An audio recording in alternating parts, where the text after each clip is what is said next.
കാവശ്ശേരി പത്തനാപുരം പാലം തുറന്നുകൊടുത്തു. പണി പാതിവഴിയിലായ പാലമാണ് തെരഞ്ഞെടുപ്പിന് മുന്നോടിയായി തുറന്നുകൊടുത്തത്.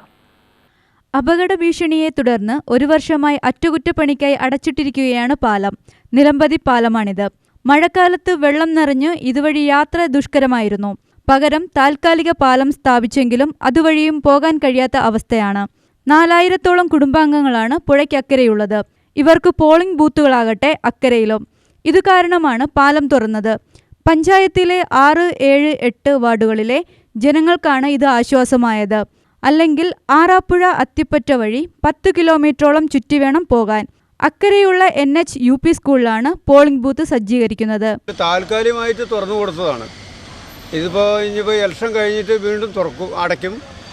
അത് ഫുൾ ടാറിങ് ചെയ്ത ശേഷം വീണ്ടും വിടുന്നതാണ്. ജനങ്ങൾക്ക് ഒരു ആശ്വാസമായി. ഇപ്പോൾ ആറാപ്പുഴ റോട്ടിൽ കൂടെ പോണ വണ്ടികൾ മുഴുവൻ, ഇപ്പോൾ അത്തിപ്പറ്റ പാലം വഴി പോകുന്ന വണ്ടികൾ മുഴുവൻ ഇതിലെയാണ് ഇപ്പോൾ വരുന്നത്. അതിനിപ്പോൾ അത് കാരണം ഇപ്പോൾ ആറാപ്പുഴ റോഡും അത്തിപ്പറ്റ റോഡും ഉറങ്ങിയ പോലെയായി. ഇപ്പോൾ പത്തനാപുരം റോഡ് ഉണർന്നിരിക്കുകയാണ്. പത്തനാപുരം വടക്കേ നട പത്തനാപുരം പാലം ഉണർന്നിരിക്കുകയാണ്. UTV news Palakkad.